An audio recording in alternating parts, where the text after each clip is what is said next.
दिल्ली विधानसभा चुनाव के जैसे जैसे तारीख करीब आ रही है, सभी राजनीतिक दल जीत के लिए झोंक रहे हैं ताकत। इसी कड़ी में भारत के लोकप्रिय नेता एआईएमआईएम के राष्ट्रीय अध्यक्ष माननीय सांसद असदुद्दीन अवैसी भी दिल्ली विधानसभा चुनाव के लिए ओखला विधानसभा से एआईएमआईएम के प्रत्याशी शिफाउर रहमान के लिए भरी है हुंकार। असदुद्दीन अवैसी ने जनता से मांगे शिफाउर रहमान के लिए वोट। शरद मौसम में भी असदुद्दीन अवैसी के समर्थन में दिल्ली के ओखला विधानसभा में जन सैलाब उमड़ पड़ा।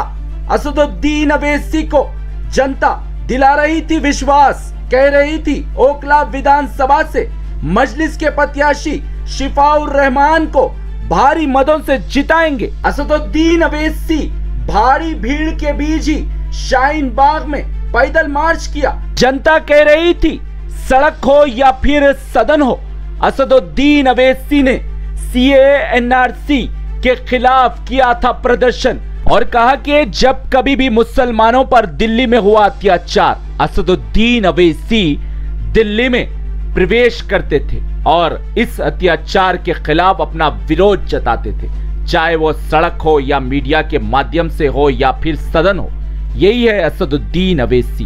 रमजान के पवित्र महीने में बुलडोजर चलाया जा रहा था तो असदुद्दीन अवैसी ही भागे दौड़े चले आए थे और इस बुलडोजर कार्रवाई के खिलाफ कड़ा विरोध असदुद्दीन अवैसी ने जताया था। रोजे की हालत में अवैसी पहुंचे थे दिल्ली। यही कह रही थी जनता।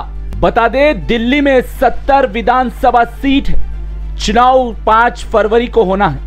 उससे पहले दिल्ली की राजनीतिक गलियारों में असदुद्दीन अवैसी जैसे ही दिल्ली पहुंचे, चर्चाओं का बाजार गर्म हो चुका है। शरद मौसम है लेकिन राजनीतिक पारा गरमाया है। असदुद्दीन अवैसी भी अपने प्रत्याशियों को दिल्ली विधानसभा चुनाव में मैदान में उतारे हैं। दिल्ली के मुसलमानों ने आम आदमी पार्टी को सत्ता में लाने के लिए अहम भूमिका निभाई, झोली भर भर के वोट दिया, लेकिन मुसलमानों पर जब कभी भी हुआ अत्याचार, आम आदमी पार्टी के किसी भी नेता ने इस अत्याचार के खिलाफ कभी आवाज नहीं उठाई। असदुद्दीन अवैसी ने हर समय जब कभी भी दिल्ली में मुसलमानों पर होता था अत्याचार, असदुद्दीन अवैसी आवाज उठाते थे इस अत्याचार के खिलाफ। दिल्ली राज्य में कुल 7 लोकसभा सीट है और 2024 में जो लोकसभा चुनाव हुआ था, इस चुनाव में एआईएमआईएम पार्टी ने एक भी सीट पर चुनाव नहीं लड़ा।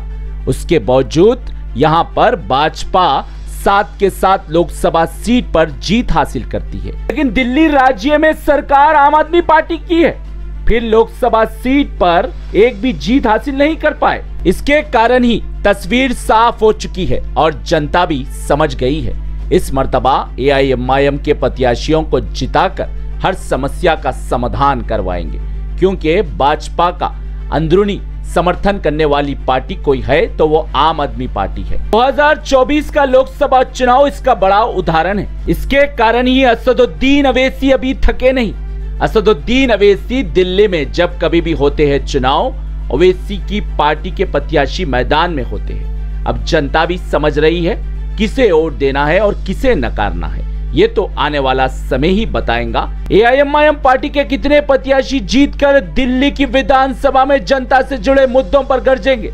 अब माहौल तो जबरदस्त एआईएमआईएम पार्टी का बन चुका है असदुद्दीन अवैसी आने पर। ब्यूरो रिपोर्ट, भारत की तरक्की।